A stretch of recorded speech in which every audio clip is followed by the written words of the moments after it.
अस्सलामुअलैकुम नाजरीन, मैं हूं आपका मेजबान अब्दुर्रहमान। हदफ में आप सब लोगों को खुशामदीद। पाकिस्तानियों का कितना पैसा किन ममालिक में है, आज की इस वीडियो में हम तमाम तर हकाइक से पर्दा उठाएंगे।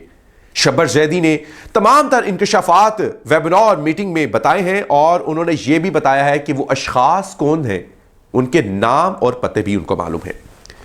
वेबिनार से खिताब करते हुए पाकिस्तान FBI के साबिक चेयरमैन शब्बर जैदी ने हैरान कुन इंकशाफ किया है। उन्होंने कहा है कि पाकिस्तानी कम्युनिटी के 150 अरब डॉलर इस वक्त दुनिया के दीगर ममालिक में बिखरे हैं और उन्होंने कहा कि सबसे ज्यादा पैसा जो है वो इस वक्त माल्टा जैसे मुल्क में मौजूद है।